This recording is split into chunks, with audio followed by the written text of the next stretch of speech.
So for dumbbell pullovers, I'm gonna pause it right here. Notice my lat muscle, how it loses tension right there. When you switch to overhand, notice the flight path of the weights are just a little different, up closer to my chest. And when I was recording this footage, they had music playing, so I couldn't walk you through each exercise as I was doing them. I put some clips together and I'm gonna narrate over my own workout footage. Kind of a weird flex, I know, but you work with what you got. So these aren't necessarily the 7 exercises I would do on pull day. Just wanted to give you some ideas, but walk through each one, kind of give you a few pointers, some things I did right, some things I didn't do right. It should help you critique your own form and help you build more muscle. So without further ado, let's dive right into the first exercise. First exercise, we got pull-ups, and no pull day video would be complete without this. I like starting my pull day with pull-ups because it's a good gauge of my strength to my weight. What I mean is, let's say that I gain a couple pounds, but I didn't really mean to, but at the same time I can do more pull-ups. Well, at that point, I'm not necessarily concerned with gaining a couple pounds because my strength to weight has been maintained. Whereas let's say that I got weaker, I can't do as many pull-ups, but I also gained weight. Well, now I know why. But doing it at the start of my workout week to week allows me to track it more effectively and know if I need to switch anything up. So doing them overhand targets more your lats. Doing them underhand, this is not like a separate one of the 7 exercises. This is pretty much just a variation of pull-ups, doing them underhanded, which again targets your biceps more than your lats. I included this set because my set gets kind of wonky. Do you see how my feet kind of kick in front? And my upper body doesn't really know what to do. I kind of rock back and forth. That's bad form. I cleaned it up for this set. Notice how stiff my lower body is. Perfectly straight so that my biceps and my back can do all the work. Bent over dumbbell rows. Upper back starts to round because my head is fixed parallel to the ground, causing a round in my upper back. So I'm going to show you how to do it correctly here. From the starting position, get into your hip hinge. Weights should just glide right past your knees. Notice the crest of my head and my tailbone, everything in between. It's essentially a straight line with my weights being controlled by the elbows as opposed to the hands. Mind muscle connection technique there. This is just another way to do, I guess, bent over rows, doing them chest supported. I've been doing them more like this recently. When you pull the weight up to like your hip area, that flight path targets more your lower lats. You can change up the grips. I have the underhanded grip here. This targets more your biceps and your lats.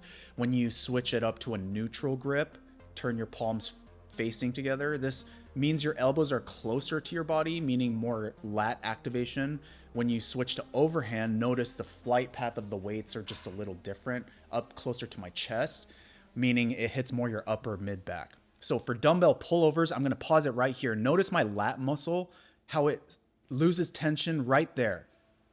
Do you see how it lost tension? The reason for that is because I brought the weight up too high.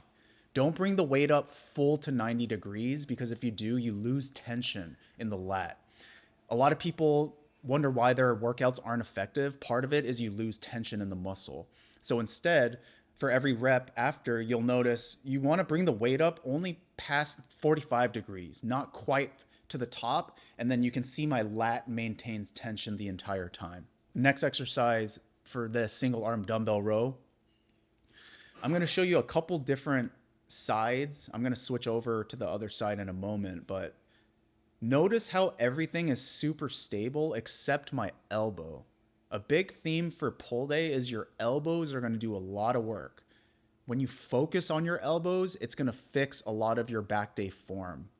A lot of times back day form is messed up because you focus on something other than elbows, like your hands.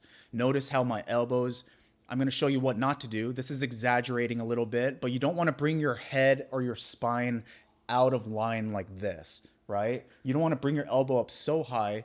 Just boom, nice and easy, stable. Keep your head nice and neutral, right? You can change the depth. Like you can kind of go further down and then further up. As long as you keep your head stable, you can bring it up to a different part of your back, like lower back targets your lats. I made that slight adjustment right there. Now I'm bringing it to my mid back essentially. Shrugs.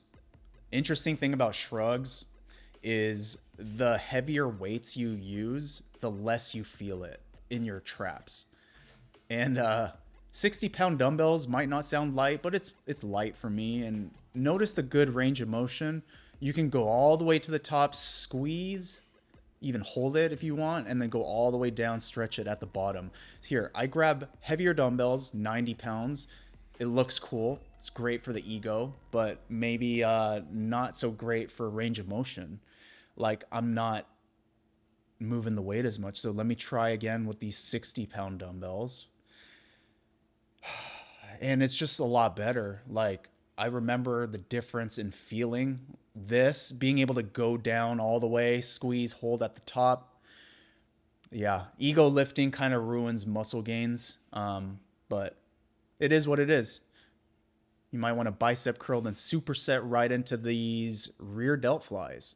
Rear delt flies, I included this in last week's video, the push day, because technically your rear delts are part of your delts, but I train rear delts on back day or pull day because this movement is like similar to all my other back exercises, so you might as well just do them on back day. These, notice how the weights are coming up to the outer part of my arm. This is a little different than how I used to do them. I think this is actually a better engagement. But there are ways you can switch this up. You can do hammer curls, concentration, or preacher curls. The problem with doing curls is just doing too many of them, I would say. Because although you can switch things up, like the angle and stuff, at the end of the day, your biceps are pretty small relative to your body. And so you only have this and this. It doesn't matter how many different angles you hit your biceps from. Your biceps they don't need that much volume because they're pretty small. I would say stick to 6 to 10 total bicep sets rather than 20. Another thing about dumbbells is that it's going to be hard to progress at a certain point. Those 30-pound dumbbells are not going to really do it for you anymore. You need heavier weights. So if you have a gym membership with progressively heavier dumbbells, perfect. But if you only have a few sets, you have to get more creative and diligent with how you set up your workouts. And maybe building muscle isn't the primary goal for you. Maybe it's like kind of high on the list. Well, in that case, you can still build muscle with progressively overloading in other ways as opposed to just lifting heavier weights. Anyways, I hope that helps you out. Like this video if you got anything out of it. Subscribe to the channel for more workout content and comment any questions you have, and I might make it on a future video. Thanks for watching. My name's David, and I will see you next time. Take care.